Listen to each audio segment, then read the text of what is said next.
Sari, welcome back to my YouTube channel. Magandang hapon po sa ating lahat. Medyo makulan ngayon, no? Sana nasa mabuting kalagayan lahat ng ating mga kaibigan dyan dito sa YouTube.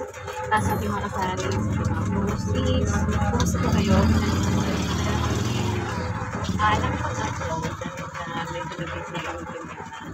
So, ngayong araw na ito, Friday, budget na update ako kayo ng content dito sa ating kita. Ano po yan? Isang cook na ikaw ang So guys, yun na nga, medyo nahinto lang tayo dahil sa comment. So yung current credit limit ko ng asawa ko dito sa tindahan, yung amount is 15,000. So yun yung pinakautang sa amin ni GTI every other week. Every 2 weeks, Friday, napakalaking tulong ko ng credit na binibigay sa atin ni GTI. Kasi dati talaga kami utang. Kasi baka hindi kami makapagbayad ka nun. Pero yung maganda doon, inuperan kami.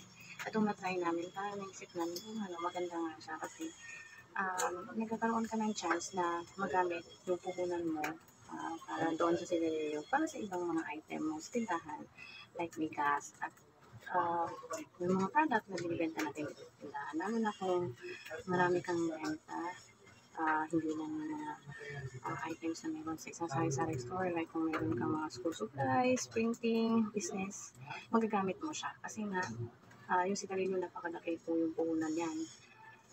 Kaya, instead na ipupuhunan mo sa sigarilyo, pinapahiram ka ni GTI ng puhunan. Kasi kami bahalang magbenta, then every Friday or every other Friday, magbabayad ka lang. Okay, so yun yung maganda doon. At yung good news pa, ng araw na to, binigyan naman kami ng free na Gatorade. So yung Gatorade na to, pwede natin ibenta at pwede din natin inumin lang sa atin for consumption. So, yan, isi-share ko naman po ito, guys. Hindi ko naman yung iba, meron na din ganon. Masobro pa nga kasi ang laki ng tindahan. Pero anyway, thank you and keep on watching po. Mag-comment lamang po kayo at siguro yung babalikan na po kayo. So, ito po, meron tayong dalawang resibo. Ito po yung collection receipt nila. Ayan. So, ito po yung binayaran namin. Kuha po namin to last 2 weeks po. Yan, for 14,129 pesos. So, due po siya ngayon, September 22.